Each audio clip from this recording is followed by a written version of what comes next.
Vamos a pasar en el grupo número 1.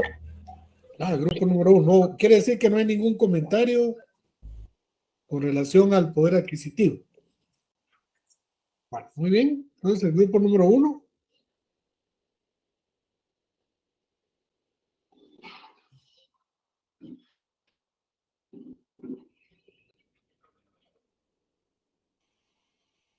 Buenas tardes, licenciados y compañeros. Nosotros les vamos a hablar respecto al índice de precios al consumidor, el IPC. Yo les hablaré un poco del tema de la definición. Nos muestra el precio del consumidor, el IPC, de los hogares y en sí su costo de vida. El INE nos brinda estos datos obtenidos en las encuestas.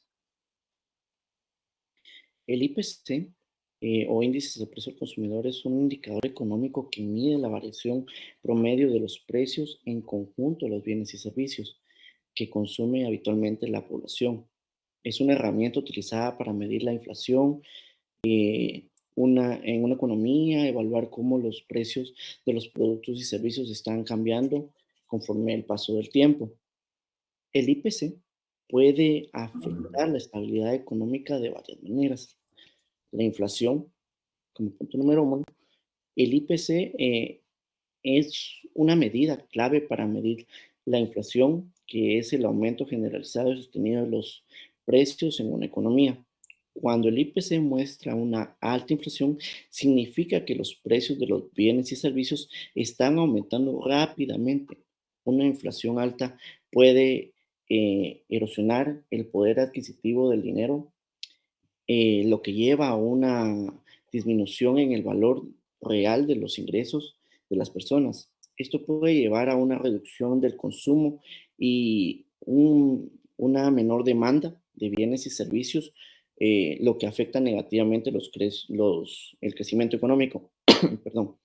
Eh, el IPC también puede afectar la estabilidad económica en política monetaria, donde los bancos centrales utilizan el IPC como una referencia para diseñar una política monetaria.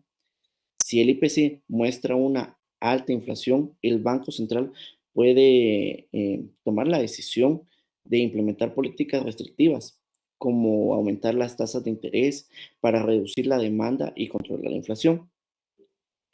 También, si el IPC muestra una baja inflación o incluso una deflación, que es la caída de los precios, el Banco Central puede implementar la política expansiva para estimular las demandas y el crecimiento económico. Eh, el IPC también puede afectar la estabilidad económica en inversión y en ahorro. Perdón. Cuando la inflación es alta, los rendimientos reales y las inversiones pueden disminuir, lo que puede desacelerar la inversión y los activos financieros y favorecer a la inversión de bienes tangibles o activos históricamente han sido considerados como un resguardo del valor. Además, una alta inflación puede disminuir el poder adquisitivo de los ahorros a largo plazo. También el IPC es directamente proporcional con los ingresos, el consumo y la inflación. Si estos suben, el IPC va a aumentar y al menos que exista deflación, este va a tender a disminuir. En sí, la definición es el indicador económico, es elaborado y publicado por el Instituto Nacional de Estadística INE, que refleja la variación mensual de los precios de una canasta representativa de los bienes y servicios, que nos sirve para medir el comportamiento del nivel de precios en la economía y proporciona los datos sobre la inflación. Ahora, nuestra compañera Julia Valle nos apoyará con el cálculo del IPC. Gracias. Sí, para realizar el cálculo del IPC, nosotros debemos de tener en cuenta primero que para poderlo determinar, vamos a calcular un cambio porcentual en el costo de la canasta, con el objetivo de poder hacer una comparación en un periodo base previamente seleccionado. Y también debemos de tener en cuenta que al momento de hacer el cálculo, nosotros debemos de seleccionar una muestra respectiva de bienes y servicios consumidos, porque teniendo esto en cuenta que el índice se calcula por la canasta básica, entonces sí tenemos que tener la muestra respectiva de bienes y servicios consumidos por los hogares y se calcula el costo actual con un periodo base para obtener el índice. Ahorita vamos a ver un poquito más a profundidad cómo es el cálculo. Por ejemplo, como les platicaba hace un ratito, el IPC se calcula determinando productos y servicios esenciales de la canasta básica y debemos de tener las cantidades de estos productos y servicios para poder hacer un cálculo efectivo. Luego debemos de seleccionar un año base. ¿Qué es un año base? El año base es el periodo de tiempo que se elige como punto en los precios de los bienes y servicios a lo largo del tiempo. Normalmente este tiempo base tiene el IPC es igual a 100 para poder hacer un cálculo bien. Bueno, entonces también vamos a ver aquí un ejemplo. Si logran ver mi pantalla, nosotros vemos que tenemos en canasta básica, en este ejercicio tenemos el arroz y la leche. Y de primero, para poder hacer el cálculo del IPC, vamos a hacer dos cálculos.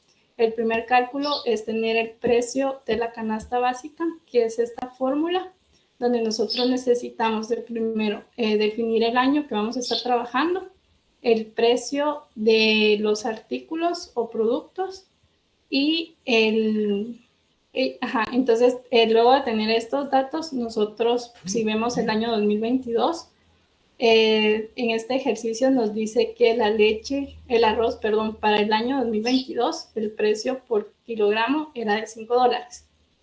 Y por $5 nosotros podíamos comprar 10 kilogramos de arroz. También si vemos en este ejercicio en el año 22, vemos que el precio de la leche era de $2 y nosotros podíamos comprar con esos $2 5 litros de leche. Entonces nosotros haciendo este ejercicio rápido podemos asumir que el precio de la canasta básica para el año 2022 era de $60. Luego de este primer cálculo que nosotros tenemos que hacer, ya podemos sacar el índice del precio al consumidor, que lo calculamos de la siguiente forma. Para el ejercicio vamos a ver que el año 2021 es el año base. Como les platicábamos, tenemos siempre un índice del 100 para el año base. Entonces ya la fórmula es el precio de canasta del año en estudio dividido al precio de la canasta del año base. Y esto lo multiplicamos por 100. Si ya lo vemos en números, por ejemplo, tomemos el ejercicio del 2022, que el precio de la canasta básica es de $60. Los 60 lo dividimos por 25. ¿Por qué 25? Porque es el precio del año base que tomamos, el 2021. Esa división la multiplicamos por 100 y ya podemos decir que el IPC para el 2022 es de 240. Igual si vemos el cálculo del año 2023, tomamos el precio de la canasta básica, que son los 80, dividido entre 25, el 25 porque es nuestro año base, y lo multiplicamos por 100 y ya nos dice que el IPC para 2023 es de 320. Gracias. Le paso la palabra a mi compañero, Sebastián. Buenas tardes, licenciado y compañeros. Bueno, partiendo de la definición del IPC y de cómo se calcula, debemos de saber que hay diferentes tipos de IPC. Podemos empezar con el subyacente, que este excluye los precios de energía y alimentos no elaborados, o sea, los commodities. Eso quiere decir que el IPC subyacente es lo mismo que la inflación subyacente, que es lo que hace es excluir los productos que son muy volátiles y servicios. Por lo que su forma de calcularse sería el IPC normal menos los productos que son muy volátiles, ¿no? Como los que ya he mencionado. El IPC interanual, que compara el IPC del último dato en los 12 meses anteriores. Eso quiere decir que, por ejemplo, si yo quisiera medir el IPC interanual, lo estaría midiendo desde el agosto del 2022 a agosto del 2023, tomando como ejemplo este mes. Y el anual acumulado, que yo consideraría que le podríamos llamar acumulado para que no hayan confusiones, muestra la inflación acumulada desde diciembre del año anterior. Por ejemplo, entonces si nosotros quisiéramos medir el IPC o inflación acumulada, sería desde enero, desde este 2023 hasta la fecha de ahorita. El siguiente slide, por favor. Entonces, las utilidades del IPC, como punto más importante, es la medición de la inflación. Nos proporciona una medida confiable del aumento y disminución de los precios en la economía.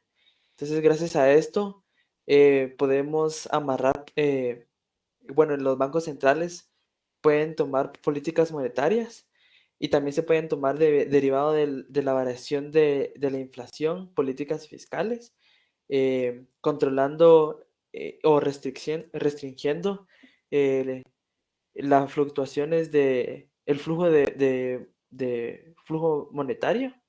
Entonces, gracias a esto, controlando la inflación, podríamos llegar a una estabilidad de precios. ¿Por qué es importante una estabilidad de precios? Porque los agentes económicos pueden hacer una proyección correcta de sus gastos. Además que tiene un poder adquisitivo más estable y mejor para su economía. Pero recordemos que también ante las fluctuaciones del IPC, en teoría y en papel, deberían de negociarse los salarios. No siempre se da así, pero así deberíamos de hacerlos para que no haya un poder adquisitivo menor o mayor y que ambas partes, tanto trabajadores como empresarios, no tengan pérdidas. Y sobre todo esto vamos amarrando entonces la evaluación del bienestar económico, ya que derivado de la medición del IPC, que es lo mismo que la inflación, podríamos decir, podemos diagnosticar si una economía está en problemas o no. Como conclusiones, es una herramienta fundamental para entender la evolución de los precios y la inflación de la economía. Su análisis y argumento son esenciales para la toma de decisiones informadas por parte de los responsables de la política económica, de las empresas y de los ciudadanos en general. Además que también nosotros es relevante el dato del IPC, porque gracias a esto podemos sacar tasas de variaciones como la tasa de variación del cambio de tipo de cambio real. ¿Por qué como del cambio de tipo real y no del tipo de cambio nominal? Porque recordemos que una de las características muy de Guatemala es que prácticamente en el mercado de dinero funcionamos como si fuera una economía cerrada, debido a que la demanda de nuestra moneda solo se va a hacer por parte de la economía real. Eso quiere decir que solo va a ser por la demanda de nuestros productos, o sea, nuestras exportaciones, pero a nivel internacional nos representa una gran cantidad como para que se muevan las gráficas de demanda a la hora de hacer los cálculos, por lo que no debería de fluctuar o incidir el tipo de cambio, en nuestro caso, Guatemala, por el tipo de cambio nominal en la inflación. Y por último, nosotros vamos a enseñar un video por si no queda claro algún tema, que el video lo aclare. Y ya después pueden venir sus preguntas. Gracias.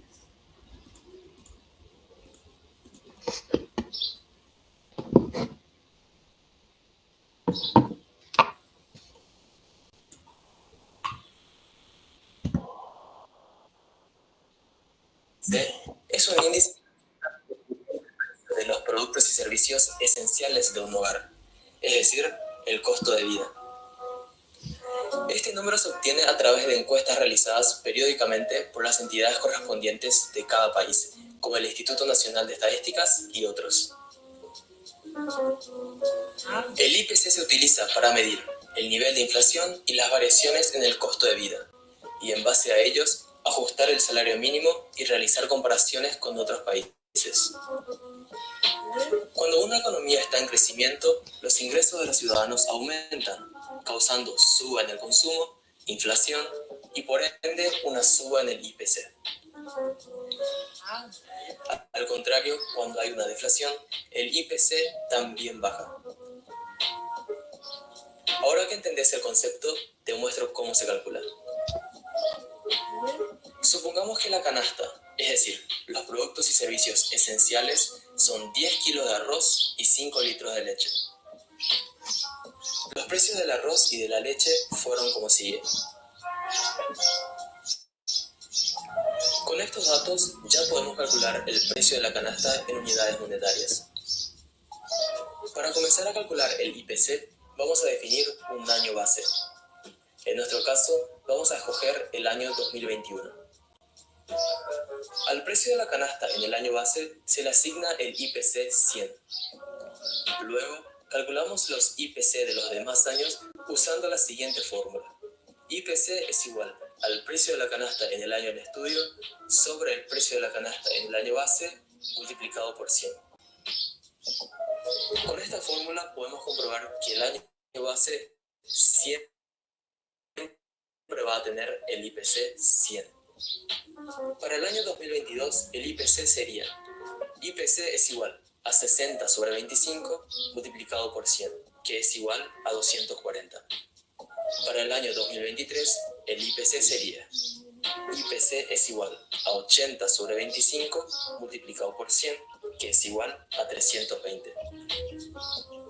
Al tener los números del IPC para cada año, se puede hallar también la tasa de inflación.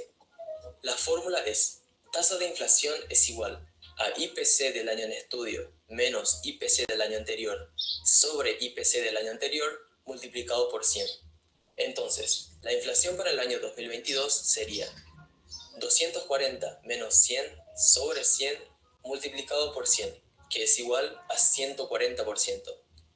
Y la inflación para el año 2023 sería 320 menos 240 sobre 240 multiplicado por 100, que es igual a 33%.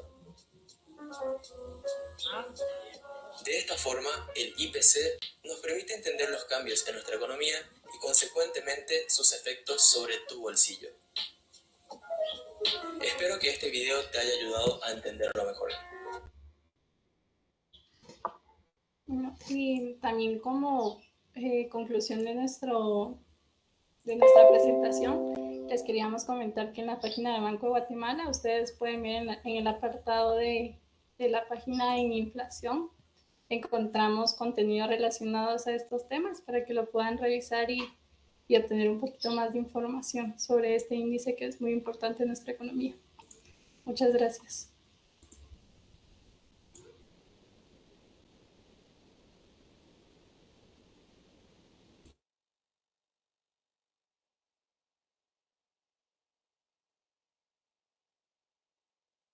Bueno, aquí podríamos hacer una relación entre la primera exposición, que se trató de los precios, ¿verdad?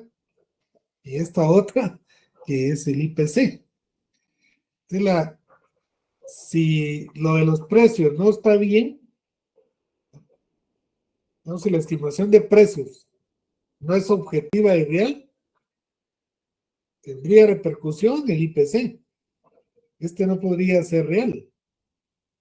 Entonces, las políticas públicas, como la política monetaria, podría también tener un error.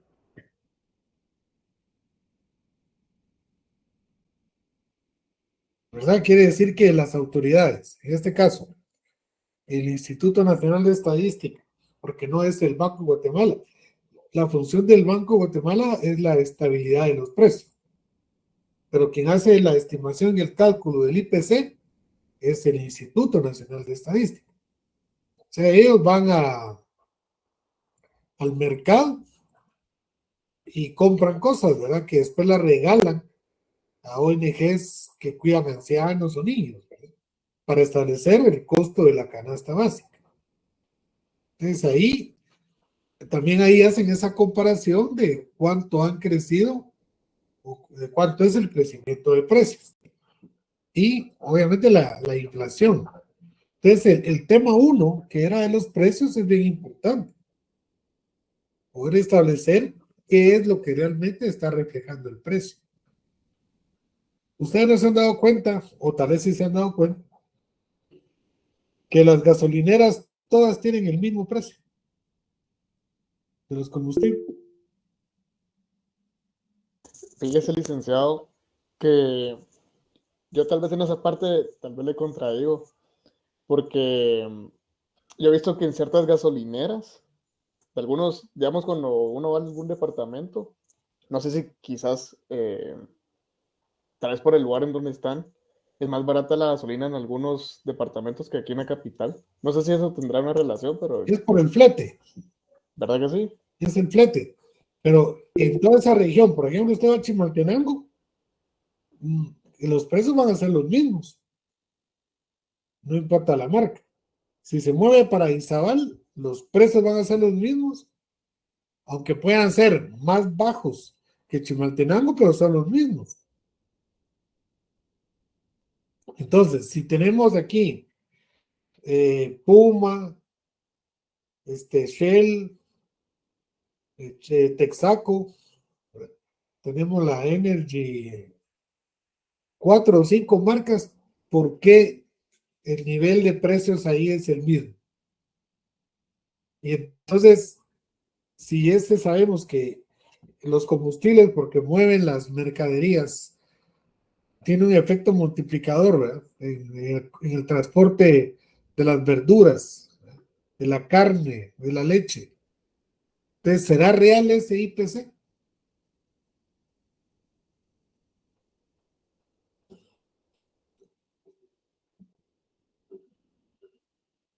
Digamos, no podemos comparar que todas las gaseosas valgan lo mismo, ¿verdad? Que también es otro problema, ¿verdad? Porque no debieran de ser así, ¿verdad? Edwin está pidiendo la mano, le está levantando la mano. Mira. Sí, gracias, licenciado. Sí, digamos, estaba escuchando lo que decía de la importancia de lo que son los precios, digamos, establecer correctamente los precios, porque, digamos, se calcula, el IPC se calcula en base a los precios y tomando en cuenta la política monetaria que toma en cuenta la inflación es consecuencia del IPC, es decir, entonces podemos decir que la política monetaria está basada en el IPC y el IPC en base a los precios, ¿verdad? Sí. Entonces ahí es como la importancia de determinar correctamente los precios porque de esto se van a derivar los otros temas a estudiar, ¿verdad? Fíjense que yo quería llegar cabal a ese tema de los precios y el índice y el IPC, ¿verdad? Porque antes, por ejemplo, en 1982-83, todavía se fijaban precios top aquí en Guatemala. Yo creo que hubo un ministro de Economía, no se recuerda, Ali, que nunca más volvió a conseguir trabajo porque se puso a hacer precios topes en el tiempo de Mejía Víctores, que era un economista de la facultad. ¿Se recuerda? Tiene cerrado su micrófono. Creo que era de apellido Cardona. Sí, Leonel Cardona. Leonel Cardona. Leonel Cardona que el pobre, mire, al final le dimos trabajo ahí en el IES porque el cuate no encontraba trabajo en el sector privado, en ningún lado, pues, ¿verdad? Porque el tipo tuvo esa, si usted quiere, la ingenuidad de Osadía o ingenuidad, ¿verdad? Ingenuidad, todo porque se dañó a sí mismo. A él le ofrecieron, parece, le ofrecieron unos milloncitos si así es baboso, ¿va? Y autorizaba el aumento de precios. Pero como él tenía su ideología, entonces rechazó eso. Yo me acuerdo que después de Mejía Víctores entró, de Leonel, entró Lizardo Sosa. Lizardo Sosa entró al Banco Guatemala. Y él autorizó, liberó los precios. Yo no sé si a él le dieron el pisto, ¿va? Es que ahí entra el cambio de la Constitución en ese tiempo. Ajá. Entonces la Constitución ya libera el control de precios, incluyendo la tasa de interés porque es el precio del dinero. Pero yo lo que le quería comentar es la relación de precio con IPC. Porque con este licenciado Leonel Hernández Cardona, él puso precio tope. Pero uno dice, ¿cómo se fija el precio tope? Bueno, el precio tope se fija con base en la empresa menos eficiente. Porque si uno fijara el precio tope con base en la empresa más eficiente, hace quebrar a las demás, ¿verdad? Y dejaría sin empleo un montón de gente. Entonces, la empresa menos eficiente es la que va a dar el precio en el mercado. Entonces, la empresa más eficiente es la que va a ganar más por ser más eficiente, ¿verdad?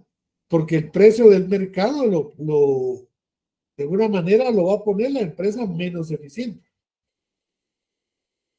No sé si me logro ahí ver cómo es el asunto ¿verdad? Uno lo puede ver tal vez en su barrio, ¿verdad? Que hay unas panaderías que hacen el pan y otras que revenden el pan. Pero la que hace el pan ahí en el barrio de uno gana más porque lo da al precio del que revende, ¿verdad? Porque no le interesa quebrar al que revende el precio, ¿verdad? Sino que se aprovecha de él, ¿verdad? Entonces, no, que sí te lo puede vender más caro, pero también. Ahora, si nos compran en volumen, entonces nosotros ya le bajamos el precio y puede tener esa negociación de mercado, ¿verdad? Entonces, el comportamiento de los precios, yo no digo que tal vez debiera ser regulado, pero sí debiera de ser más real. Y debiera de haber, ustedes también lo mencionaron, la competencia, ¿verdad? Debiera generarse una ley de competencia que precisamente abra y que si tenemos 5 marcas de gasolina, ¿por qué tienen que tener el mismo precio? Alguna diferencia tendría que haber en cuanto a eficiencia. Entonces ahí habría competencia y yo podría escoger dónde he hecho gasolina. Pero al final nos venden la misma gasolina. No importa la marca de gasolinera. Y nos la venden al mismo precio. Entonces no, es como que le compramos solo a una gasolinera, a una marca. Sí, Alejandro. Sí, licenciado, a mí algo que me llamó la atención fue durante la pandemia, cuando comenzó los precios pues se elevaron, ¿verdad? Yo me acuerdo que un cartón de huevos una vez en la tienda me lo vendieron a 45 quetzales, cuando eventualmente está a 34, ¿verdad? A mí algo que yo relaciono y quizás tal vez usted me corrige es la inflación subyacente. Emilio creo que lo mencionó. Sí. En Guatemala aún nosotros tenemos esa especulación. O sea, a veces las personas especulan mucho. Eso es parte también de la inflación subyacente. Entonces, ante digamos, una eventualidad como fue la pandemia, ahora fue la guerra, considero que hay mucha especulación y por eso es que los precios no se regulan y los suben, ¿verdad? Y aparte que quieren aprovechar, vender, pues a optimizar sus ganancias, ¿verdad? Y no Fíjese hay que nadie que lo regule. precisamente en el tiempo del licenciado Hernández Cardona, era un momento de transición entre las dictaduras y la democracia. Entonces, yo trabajaba en el Ministerio de Energía y Minas, en hidrocarburos, y nos mandaron a todos los empleados públicos a hacer una encuesta de precios en las tiendas, supermercados, ¿verdad? Porque como el Ministerio de Economía no lo podía hacer con el personal que tenía, le pidió ayuda al presidente, dijo el presidente que cada ministerio le dé 20, 30 personas. Bueno, fuimos, ¿verdad? Y se le preguntaba a la persona de la tienda, mire, ¿cuál es su capital circulante? Sí, ajá, bueno, porque con base a lo que nos decía se le ponía la multa, porque precisamente había lo que usted acaba de mencionar, que es la especulación. Digamos, la especulación no es mala, El asunto es para qué especulo, ¿verdad? Entonces, en ese tiempo la especulación se asociaba con el acaparamiento. Yo acaparaba para especular que aumentara el precio por una disminución de la oferta. Entonces, al haber menos oferta, subía el precio. En lo que usted mencionaba de la pandemia, lo que sucedió es que por lo regular una familia, digamos, compraba medio cartón de huevos. Pero como estaba la pandemia, mejor compró el cartón entero. Entonces, eso es un aumento de la demanda. ¿Y qué causa el aumento de la demanda? El aumento de precios, ¿verdad? Entonces, ahí como que sí se reflejaba. El asunto es que los que distribuyen huevos, en este caso, supieron equilibrar el mercado, porque si ellos hubieran acaparado los cartones de huevo, hubiera sido una lucha por conseguir un cartón de huevo, y uno hubiera estado dispuesto a pagar 90 quetzales por el cartón, ¿verdad? Pero aquí decidieron posiblemente, se pusieron de acuerdo y dijeron, no, muchachos, esto es humanitario, mantengamos el mercado, y no saquemos todo, pero tampoco dejemos de vender, y lograron buenas ganancias casi todas las empresas que tenían relación con alimentos y medicamentos. Pero entonces ahí sí tenía una justificación la inflación, ¿verdad? El aumento del índice de precios en el 2020 porque era una situación que no era normal, ¿verdad? Digamos, el año 2020 nunca se va a poder tomar como un año base. Ninguna economía va a poder tomarlo como año base porque es un año irregular, ¿verdad? Ucrania nunca va a poder tomar el año 2021 como base para su producción o para ver su desarrollo o crecimiento, porque estuvo en guerra, ¿no? Entonces, el 2020 es especial, ¿verdad? Y por eso nosotros lo metimos aquí en esta práctica, para que uno se pueda dar cuenta y diferenciar, ¿verdad? De hecho, no podríamos comparar el 2020 con el 2019, ni el 2020 con el 2021, porque el 2020 hubo una pandemia. Entonces, en los análisis y en las comparaciones hay que hacer ver esa situación, ¿verdad? Porque no es normal que la inflación de Guatemala llegue a 8 o 9%. Si hemos sido felicitados por el manejo macroeconómico. Entonces, yo me llamaba la atención, pues, y quería despertar en ustedes esa relación, que si los precios están malos, tenemos un mal índice de precios. Y para todo lo que ustedes dijeron que sirve, pues ya no va, como que ya no es real la cosa, ¿verdad? Fíjense que con el cambio que hicieron de la canasta básica, cuando veamos el tema de la canasta básica, hubo en el 2019 creo que solo subió 1% o 3% el salario mínimo, porque hubo una manipulación en el 2018 de la canasta básica. ¿Qué tal es ustedes si a quien le toque ese tema? Si me dice, yo le voy a mandar un documento. ¿A qué grupo tiene la canasta básica? Yo le voy a mandar un documentito que yo tengo, ¿verdad? Entonces, miren, compañeros, la importancia de una política monetaria que realmente refleje la realidad del país, pues depende de cosas tan sencillas como los precios. ¿Cómo se van a estimar los precios, verdad? Sí, Daniel. Sobre ese tema que usted maneja, porque usted trabajó en el tema de los combustibles, fíjese que a mí me ha quedado, bueno, no es duda, porque ya me lo han aclarado algunas veces. Fíjese que, por ejemplo, las gasolineras tienen reservas, pero resulta que hoy subieron los precios del petróleo, ¿verdad? Hoy. Inmediatamente ellos le suben el precio de venta al público. ¿Qué pasa con las reservas que las compraron ellos más baratas? Me decía a mí un cuate, ¿verdad? Un cuate que tenía gasolineras. ¿Sabes lo que pasa? Me dice que tenemos que subirle porque cuando compremos la nueva gasolina vamos a tener que tener dinero extra para comprar la nueva gasolina. Por eso tenemos que subirle inmediatamente, porque ellos, esa gasolina ya la tienen ahí. Ya Sí, están es el costo de reposición de los inventarios. Sí, sí. Pero cuando baja, no sucede de esa misma manera. No sucede la misma. Porque tienen que salir, es que ahí hay una cuestión en el tiempo, ¿eh? Porque tienen que salir de la gasolina cara.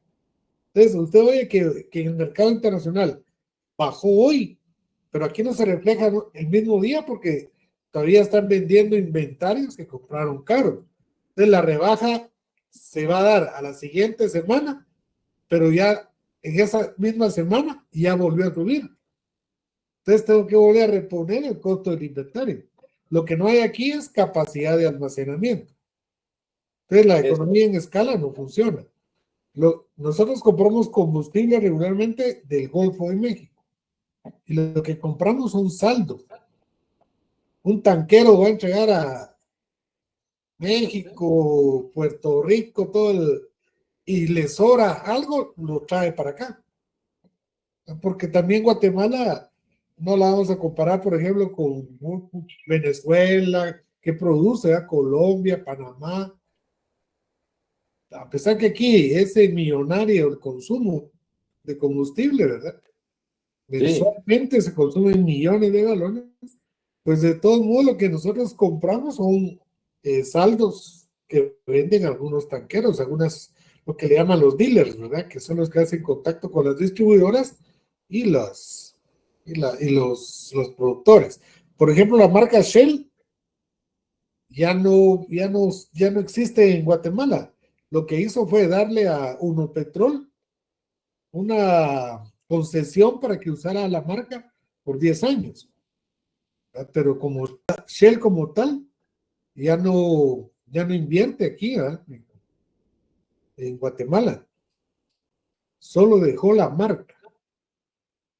Lo que hablábamos de que la gente tiene confianza en productos Shell más que en los Puma, por ejemplo.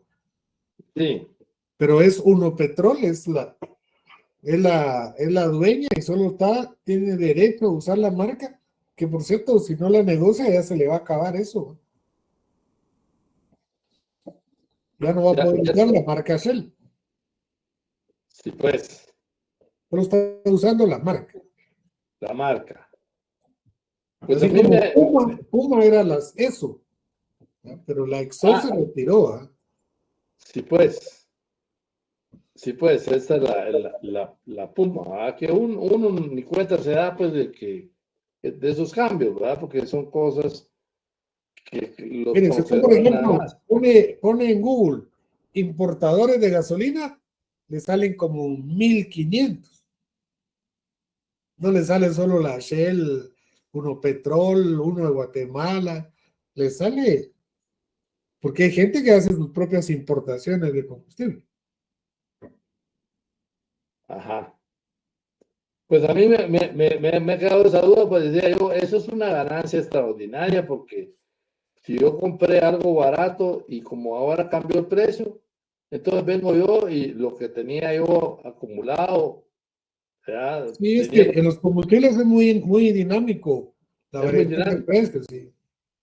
Es muy dinámico. Fíjese que cuando yo trabajaba precisamente en precios, nosotros usábamos una revista que publican que se llama Oil Plants Reports. O sea, posteaba los precios a nivel internacional, pero en ese tiempo no había internet, pues nosotros la recibíamos cada mes, ¿verdad? Y ahí veíamos el precio en los diferentes mercados y con base a eso, nosotros fijábamos los precios de aquí cuando se podía hacer, ¿verdad? Y había una diferencia de 2 centavos por galón en cuanto a importar y lo que producía Texaco en la refinería Texaco que estaba ahí camino al puerto de San José, no sé de la conexión. Bueno, entonces Texaco, la refinería Texaco, porque había un precio ex refinería que nosotros calculábamos y resultaba 2 centavos más de dólar, 2 centavos de dólar más caro que importar. Entonces se le decía a Texaco que mejor importara y usara sus tanques para almacenar en vez de estar comprando petróleo y refinándolo, porque le salía 2 centavos más caro refinar que comprar en el mercado. Comprar en el mercado. El mercado de hidrocarburos es complicado, ¿eh? Es complicado, es decir, varía, ¿verdad? Varía porque Sí. yo he estado viendo pues que ahorita está subiendo Mire, solo Arabia Saudita produce alrededor de 7 millones de barriles diarios. Solo Arabia Saudita. solo Arabia Saudita. Y la OPEP, que ahora se llama OPEP más, ¿verdad? Porque hay países que no son miembros de la OPEP, pero siguen las mismas reglas de la OPEP, ¿verdad? Entonces, ellos deciden las cuotas, cuánto van a, y también ahí entra la geopolítica, ¿verdad? Recuérdense que también querían quebrar a Venezuela, porque el 70-80% del presupuesto de Venezuela depende del precio del petróleo, y le pegaron una caída del precio del petróleo, pero no, que al final lo que provocó fue una gran inflación en Venezuela. Sí. Pero la guerra Ucrania con Rusia disminuyó la provisión de petróleo para Estados Unidos. Entonces Estados Unidos volvió a hacer amistad con Venezuela porque le queda más cerca traer petróleo de Venezuela que del Medio Oriente, ¿verdad? Sí, de los De Arabia precios. Saudita, ¿verdad? Entonces Sí. volvió a subir el precio del petróleo, ¿verdad? Porque son acuerdos entre potencias, ¿verdad? Sí, es bien interesante, ¿verdad? ¿Verdad? Es bien Bueno, interesante. entonces otra vez, si tenemos precios mal estimados, precios sobrevalorados, ¿qué pasa con el índice de precios, verdad? ¿Y qué pasa con las políticas, ¿verdad? Que utilizan como base la inflación, el costo de vida? Sí, Alejandro. Sí, licenciado, esa pregunta le quería hacer al grupo como tal, que qué pensaban ellos sobre las políticas monetarias que está implementando el Banco de Guatemala. ¿Qué creen ellos que está pasando en los precios? ¿Cómo lo proyectan?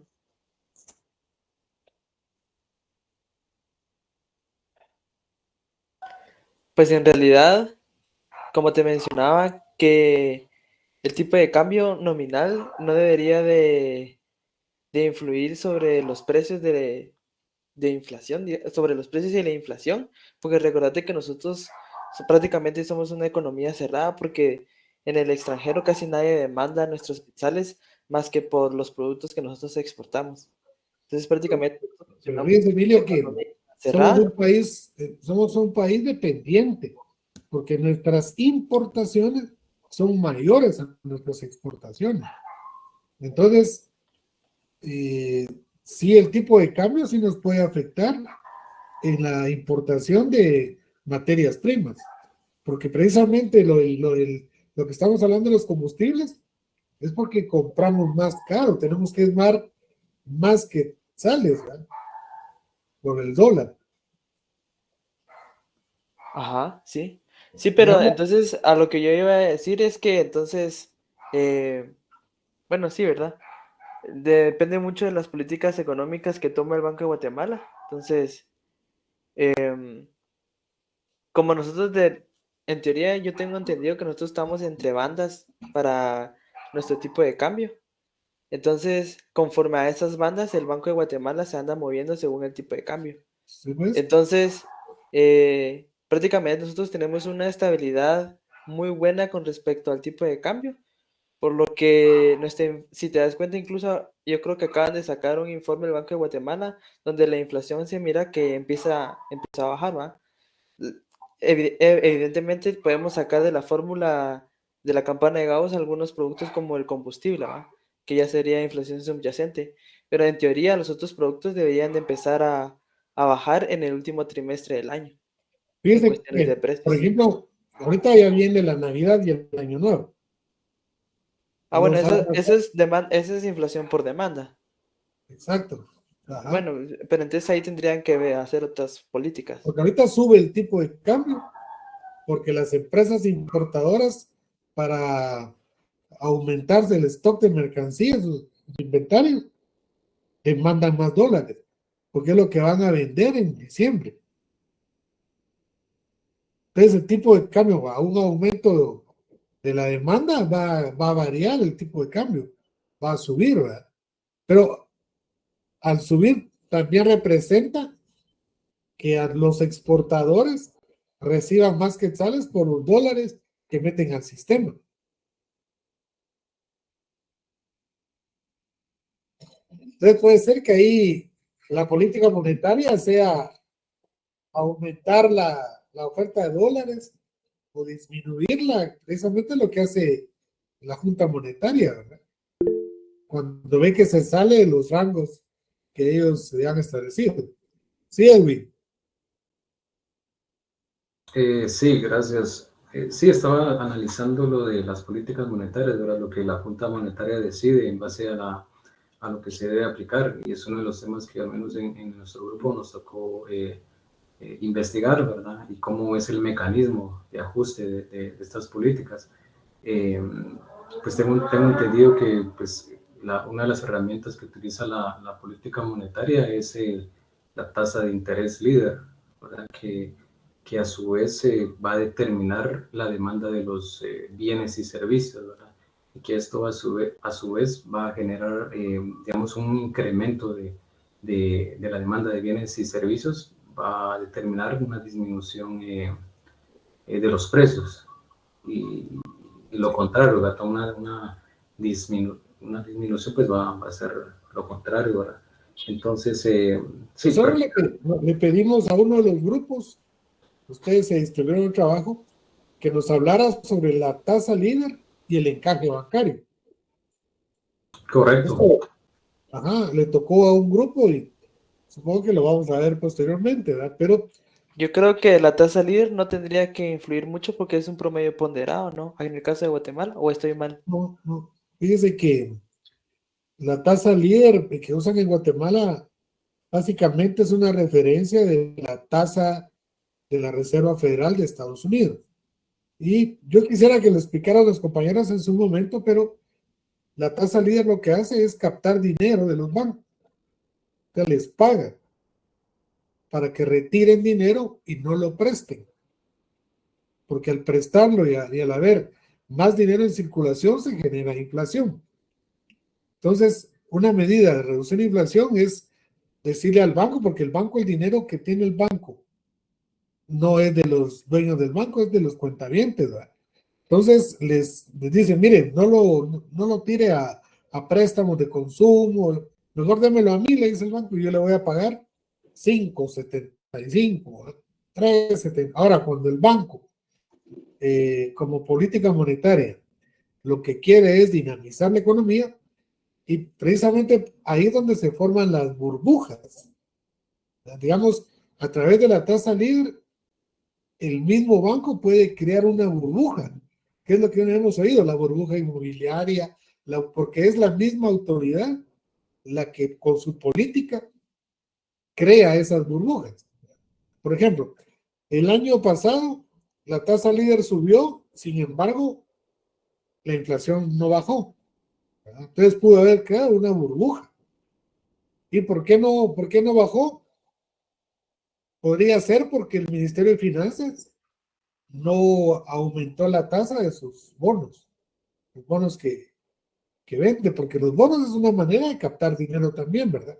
Y si el banco, y si digamos, la Tesorería Nacional reaccionó tarde a la medida de política monetaria del Banco de Guatemala y no aumentó la tasa de interés de sus bonos, de los bonos del Tesoro, entonces la gente mejor, el banco mejor decidió, o los bancos, seguir prestándole a la gente en vez de invertir en bonos, que iba a ganar más, ¿verdad? Porque no hubo ese movimiento. Y también el banco tiene una capacidad limitada, pues no es que va a dar todo el dinero a todos los bancos, tiene una capacidad limitada. Entonces, se puso este tema de tasa líder y de encaje bancario, porque a veces se confunde qué es el encaje bancario y qué es la tasa líder, ¿verdad? Y lo vamos a ver en su oportunidad. Yo creo que hoy ya no nos va a dar tiempo, tal vez solo nos daría tiempo a escuchar otro grupo, ¿vale? Nicolás. Una cuestioncita que quiero, siempre uno todos los días aprende. Mire, ahorita estamos manejando un montón de variables. Entonces, mire, el IPC entonces lo maneja el INE. Lo maneja el INE, ¿verdad? Porque ellos hacen las encuestas mensuales, creo yo, sobre cómo van variando los precios de los productos de la canasta básica. Eso lo El hace Banco de sin- Guatemala básicamente se dedica a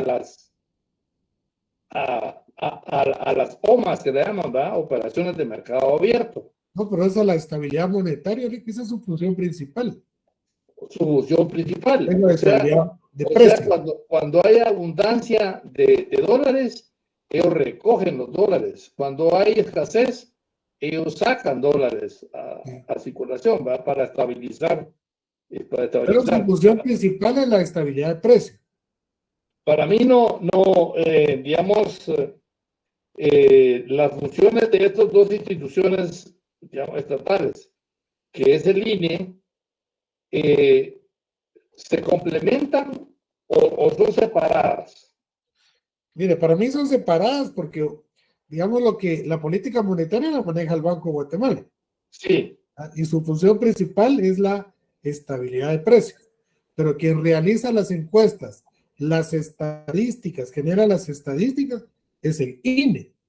El INE. Entonces, el Instituto Nacional, todas las semanas, cotiza los 32 productos de la canasta básica. Y con esa cotización hace una comparación como la que mencionaban los compañeros, que puede ser intermensual, interanual, acumulada anual, ¿verdad?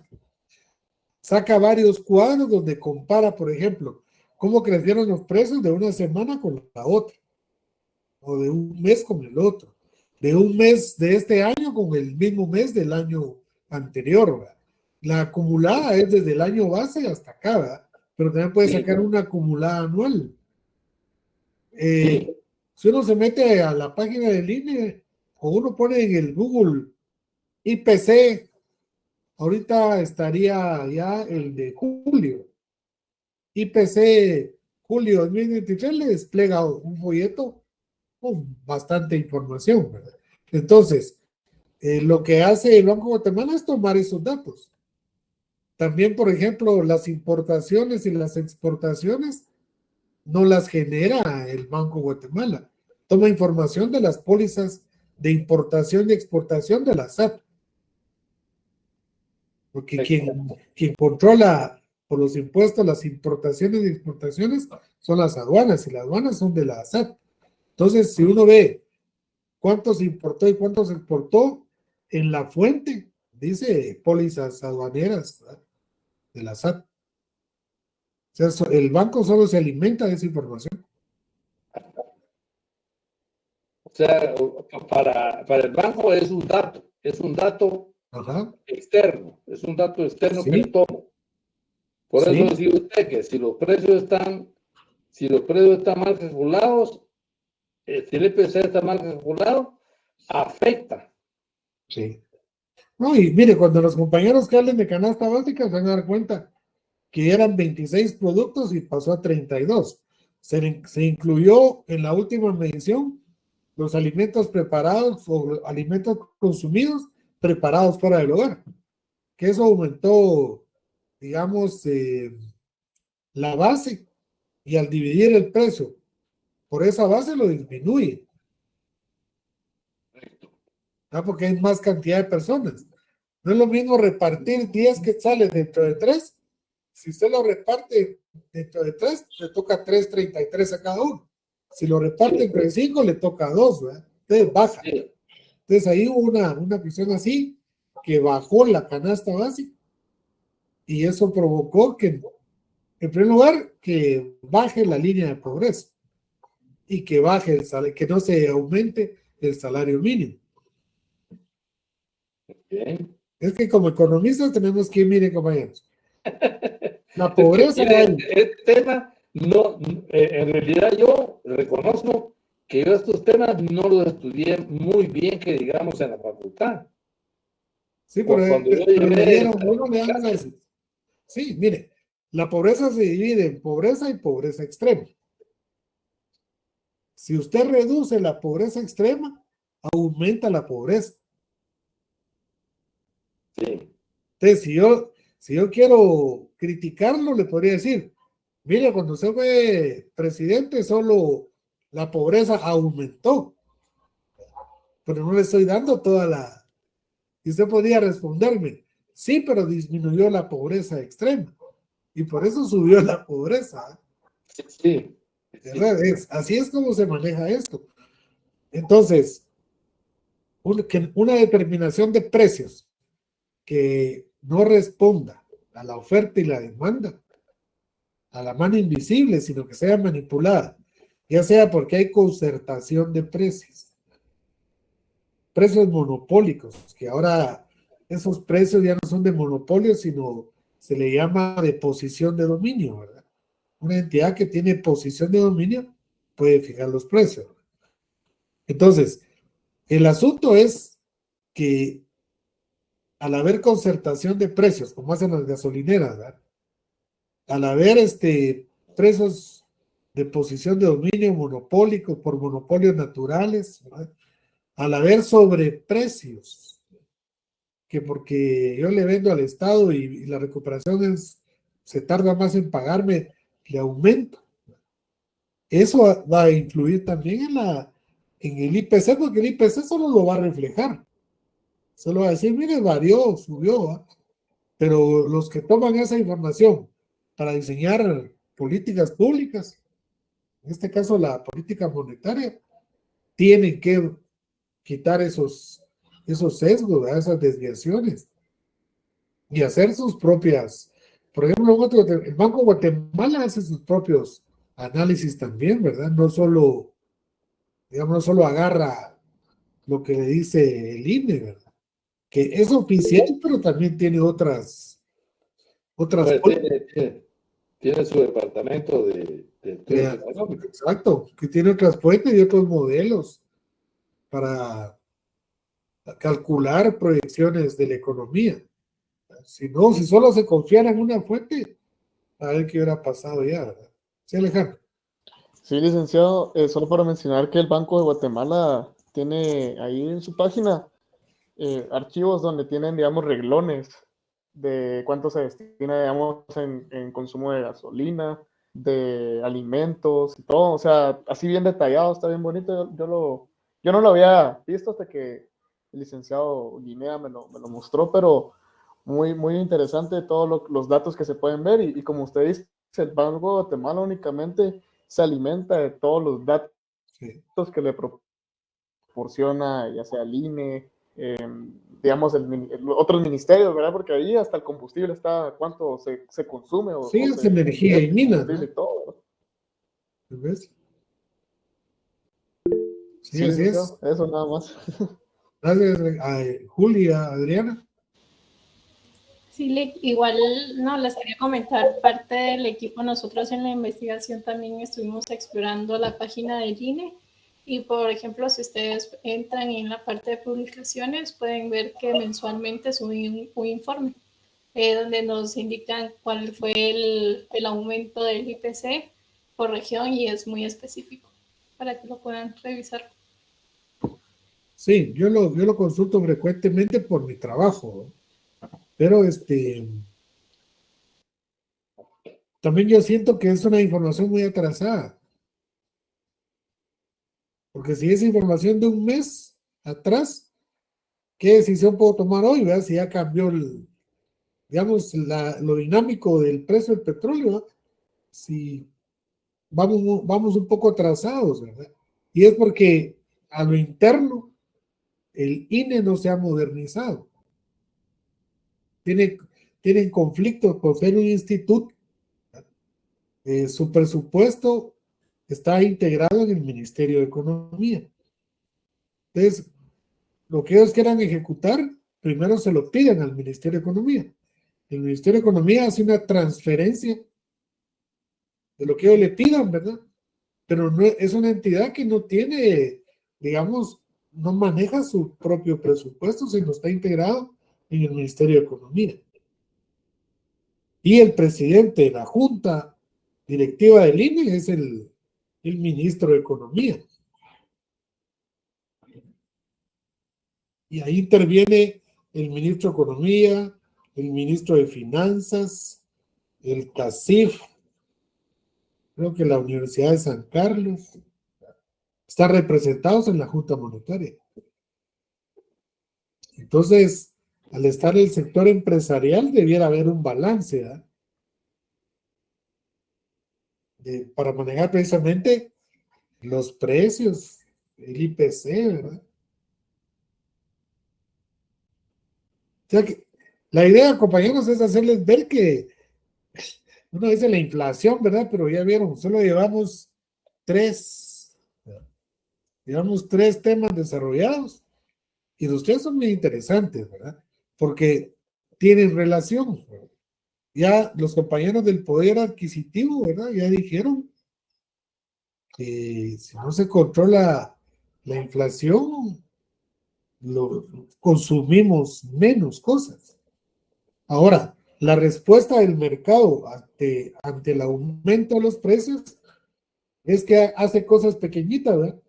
Ya no le vende 460 gramos de café, sino le vende 350 gramos. O sea, para no subir el precio, le baja la cantidad a los productos. Entonces uno cree que está bien, ¿verdad? Pero no, uno ya no compra una libra de café, sino una bolsa de café, porque ya no tiene 460 gramos, que es lo que es una libra. Ya solo hay bolsas de 360 gramos. Por ejemplo, el queso ya no es media libra, sino 100 gramos, ¿verdad? Licenciado, a eso se le llama la inflación empaquetada. Entonces, aparentemente no suben los precios, pero le dan a uno menos cantidad. Sí, cabal, eso es. Fíjense que con eso de hace unos años, cuando empezó lo de las transferencias monetarias condicionadas, esa fue una gran oportunidad para los empresarios, ¿verdad? Porque a las mamás de escasos recursos se les daba 300 quetzales por mandar a su hijo a la escuela y al centro de salud. Pero los empresarios, ¿verdad? Bueno, van a tener 300 quetzales. Entonces vendamos pasta de dientes de 50 gramos. Ya no la de 100 gramos que vale 20 quetzales, nos vendamos una que cueste 8. ¿verdad? La cuestión era sacarle los 300 quetzales a las familias. ¿verdad? Entonces, no sé si ustedes se recuerdan que empezaron a salir productos pequeños. Pasta dental pequeñita, salsa de tomate pequeña, pero así es el sistema, así funciona. Entonces, las políticas también hay que tomar en cuenta esos datos.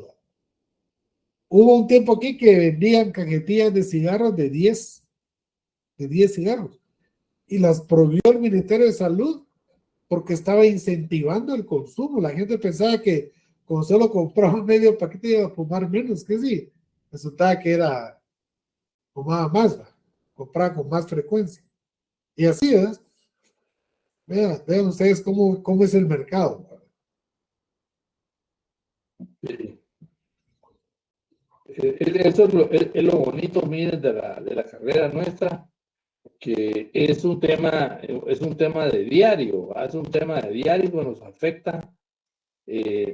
afecta a nosotros en nuestra vida cotidiana. Y entonces, por eso es que el tema de la economía hay tantas preguntas, y por eso es que, como dice el licenciado, a uno de economista, cualquiera le pregunta si es químico o biólogo, pues yo creo que nadie anda preguntándole, mire, ¿cómo es eso de la química? ¿va? Porque en primer lugar es una cosa muy, muy complicada, difícil de explicar y difícil de entender. En cambio, el tema económico es una cosa que no es que sea fácil, sino que afecta la vida cotidiana. Entonces, a uno le preguntan y piensan que uno todo lo sabe, ¿verdad? Entonces, Por eso es que nuestra carrera es tan elocuente, pues, ¿verdad? Porque es de mucha actualidad, porque por eso es que a mí me gustó, si ustedes leen el documento, espero que lo lean, el documento base que elaboré, que está muy cargado en el tema de la guerra. Está cargado, yo lo siento así, de hecho lo dijeron, ¿verdad? Que tenía mucha carga ideológica, pero es porque uno ve cómo afecta eso, ¿verdad?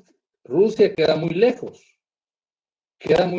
Ucrania, nunca habíamos oído mencionar a Ucrania, pero ahora se volvió tema de conversación, y entonces, porque nos impacta, ¿verdad? Aunque está muy lejos, lo que está pasando allá impacta a todo el mundo, porque ahí está metido, no, fíjense que Estados Unidos siempre está metido en las guerras, ¿verdad? Estaba oyendo a Tiblio Borón, que se lo recomiendo mucho, estaba diciendo que de los 200 y pico de años que tiene Estados Unidos, solo 16 han tenido de paz. Todo lo demás ha sido de guerras. Estados Unidos ha vivido en guerra siempre, ¿verdad? Porque como que dice, viven de la guerra. Si no hay guerra, para ellos es como que se paralizara todo.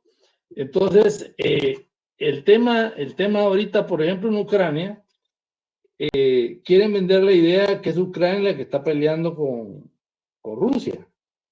Es la OTAN la que está peleando. Si ustedes lo analizan bien, es la OTAN la que está metida en Rusia, en Ucrania, peleando contra Rusia. Y Ucrania es la que pone los muertos, ¿verdad? Y resulta que los europeos no ponen muertos, ni Estados Unidos, pero sí le mandan pisto y le mandan armas y todo, para que a través de ellos quieran ellos minar a Rusia, ¿verdad? Como se los dije yo en el video, ¿verdad? Que Rusia es demasiado grande, es el país más grande del mundo, y a Estados Unidos le preocupa que siendo un territorio tan grande, ellos no dispongan de los recursos que ahí hay, o quisieran ellos, ojalá partiera Rusia en 10 pedazos, y para entrarle a los recursos. Entonces, por eso es que el tema este de la inflación parece que fuera muy sencillo, Lo digo yo ahí en el documento, ¿verdad? Inflación de precios. Qué fácil se mira, ¿verdad? Inflación de precios es que los precios suben, pero increíble todo lo que impacta, ¿verdad? Impacta en las poblaciones, porque ahí es donde la gente, miren, pongo ahí en el documento todos los funcionarios que cayeron por efecto de la guerra de Ucrania. La gente comenzó a protestar contra los primeros ministros, y caían. Entonces ahí pongo yo un listado de todos los que cayeron. ¿Por qué? Porque impacta en la economía de las familias. Y entonces, cuando impacta en la economía de las familias, todo el mundo protesta, y la protesta hace que los funcionarios caigan, porque por muy sólidos que estén, las protestas en las calles, la gente en Francia, en Inglaterra, en todos lados, ha hecho caer a los gobiernos. Este tema es apasionante, Ustedes lo pueden ver, que vamos a aprender todos. Esa es la ventaja que tiene esta práctica, que aquí aprendemos todos. Yo aprendo, el licenciado, como se mantiene con esa su asesoría que tiene en el Congreso, tiene que estar al tanto de todo lo que está pasando, porque tiene que darles a los diputados que él asesora, tiene que darles datos de ahorita, ¿va? Mire, Lick, quiero para mañana tal cosa, porque vamos a presentar una promoción, una propuesta de ley y todo eso. Y él está metido en el Estado y sabe mucho de eso. Yo estoy fuera, yo trabajé en el Estado también. Trabajé en la Dirección Técnica del Presupuesto y teníamos que ahí llegaban de todos lados, ¿verdad? A preguntarnos, de todos los ministerios. Yo conozco mucha gente por eso, ¿verdad? Porque llegaban ahí a la DTP, donde se reparte el piso. No está el piso ahí, pero ahí está el presupuesto. Entonces, uno se mantiene al día, En cambio, ahorita ustedes, por ejemplo, van a ser como unas esponjitas, ¿verdad? Que van a chupar de todas estas discusiones que tenemos. Ustedes están chupando porque son conocimientos de la vida real. ¿Verdad? La economía es algo de todos los días. No es astronomía, no es cosa de otros planetas, ¿verdad? Sino que es muy terrenal y muy discutible, ¿verdad? Muy discutible porque aquí hay puntos de vista. Lo que ustedes han dicho, por ejemplo, ¿verdad? Visiones de neoliberales, visiones marxistas, visiones que son a veces contrapuestas. Pero lo bonito es poner todo eso en juego y aprender, ¿verdad? Así como yo aprendo todos los días viendo discusiones en YouTube, ustedes aprenden también de estas discusiones que tenemos todos los sábados y que ya ven que van 3 grupos, ¿verdad? Yo espero que el otro sábado pues pasen todos los... ¿Cuántos grupos son, Lick? 7. 7 grupos. Sí. Bueno, el otro sábado nos quedan, vamos a hablar menos y vamos a ir a los 4 grupos, ¿verdad? Para salir en 2 sesiones de todos los grupos. Y de ahí van a salir los problemas, que en eso deben ir pensando ustedes, ¿verdad? ¿Qué problemas son relevantes de toda esta discusión que hemos estado teniendo? Te voy a pasar el plan de investigación de la práctica pasada para que se formen una idea. Ajá. A los coordinadores y los coordinadores, léelo con los compañeros y péguenle una leidita porque, digamos, no es lo mismo que van a poner ustedes, pero así se hace, como está ese, ¿verdad? Como está ese. Y digamos, no lo hago, no es para que solo copien, sino que se den cuenta, pues, porque uno tiene que facilitar las cosas si quiere que le salga bien, ¿verdad? Porque no estamos... Sí, el año pasado fue sobre economía circular, ¿verdad? Entonces los temas eran otros. Pero a veces cuando nosotros hablamos de causa, efecto, variable dependiente, variable independiente, a veces yo creería que a veces causamos en el estudiante confusión y hasta así como que dicen, saber de qué están hablando y que si eso es difícil, no lo voy a poder hacer, tal vez desanimamos a algunos, ¿verdad? Entonces mejor les voy a pasar copia en cuanto pueda, para que ustedes lo revisen, pues, porque así como queremos el plan de este tema.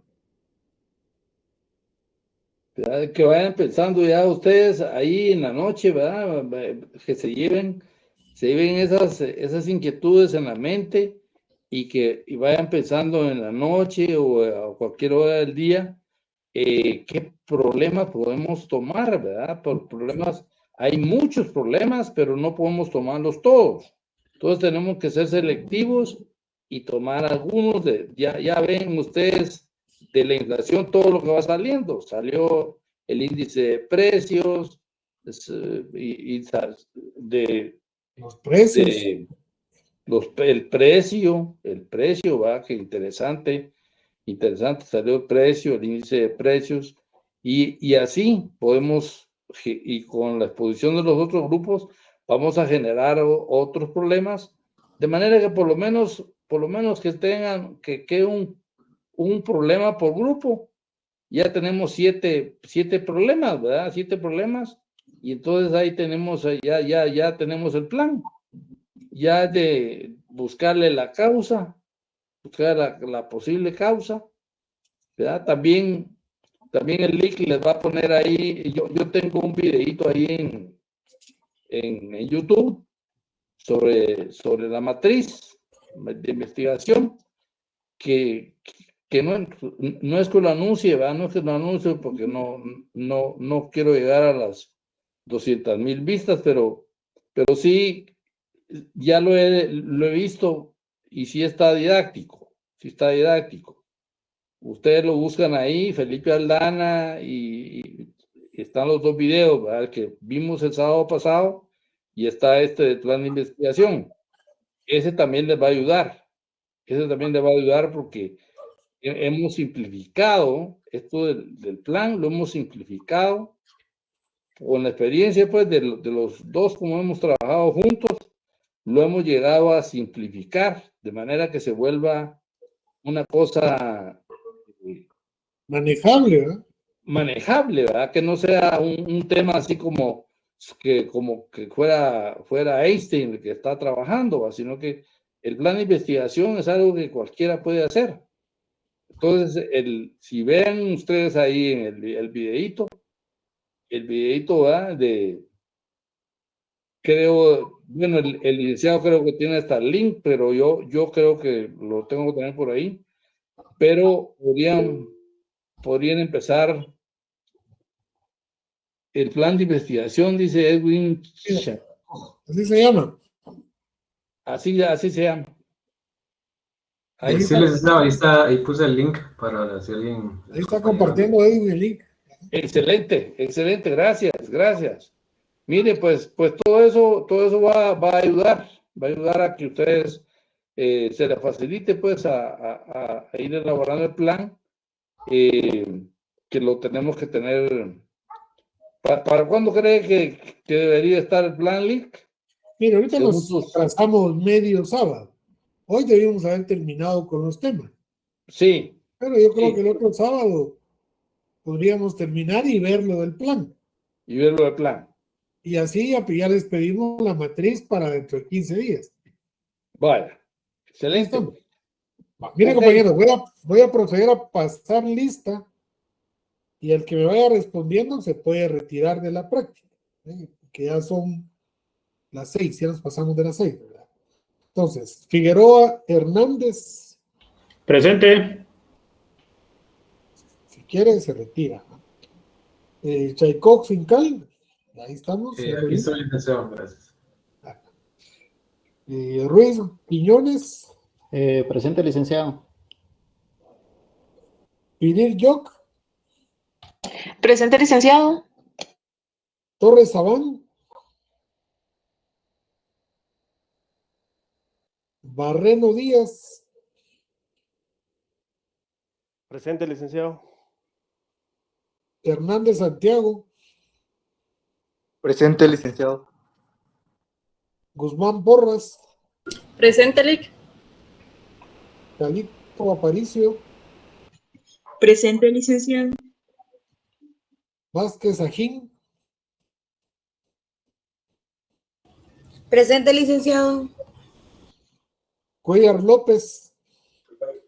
Presente, Lic. Peroval Bernardino. Presente, licenciado. Estrada Morales. Presente, licenciado. Hernández Vargas. Presente, licenciado. Hernández López. Presente, licenciado. Juan Gómez. Presente, licenciado. Lucas Sánchez. Presente, Lic. López Herrarte. Presente, licenciado. Rosa Sagastume. Presente, Lic. Fuentes Sirín.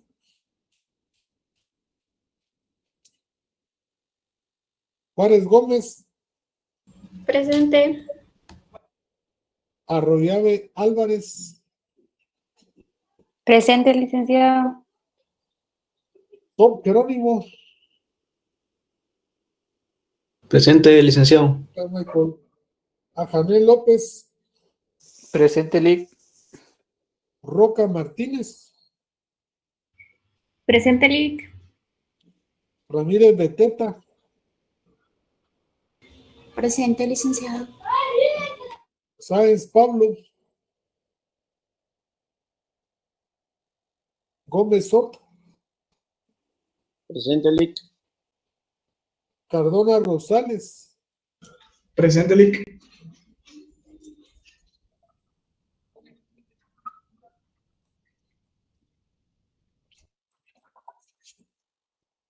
Mota Márquez. Presente, Lic. Guzmán Martínez. Presente. Morales Aquino. Presente, Lic.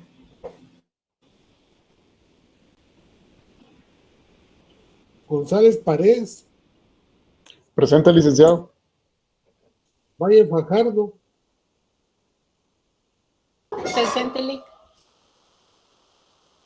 Mayén del Cid. En la tarde, licenciado, presente. Gómez Mendoza.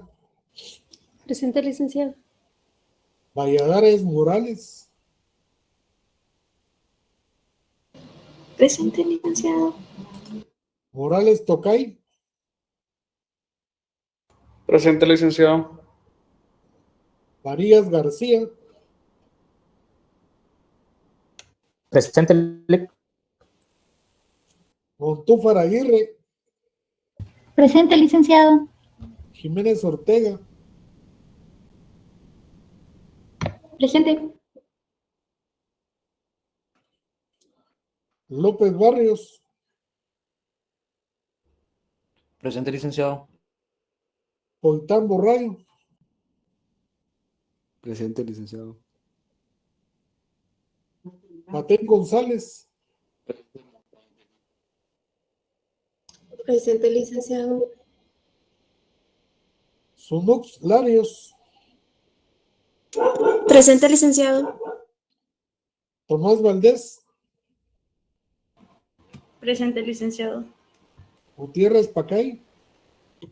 Presente, licenciado. Morales Toledo. Presente. Coronado Fuentes. Presente, Lic. Barrio Santizo.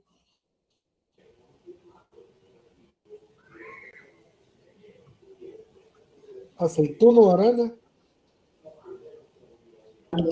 Presente, Lic. Ceto Sánchez. Presente.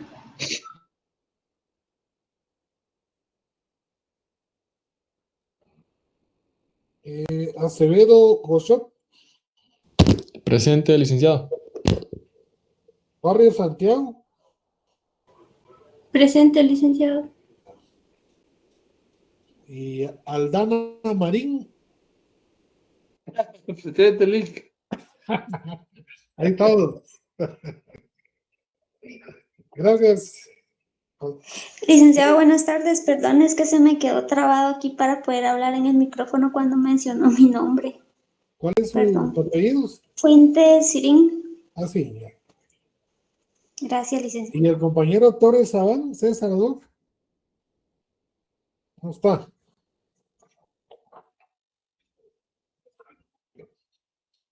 Fíjense que César ya sería la segunda.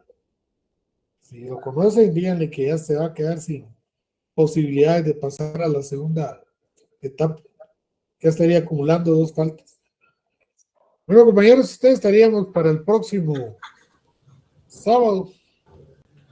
Licenciado, ¿le puedo hacer una consulta después? Cuando, bueno, ya fuera de la... Ah, bueno. Gracias.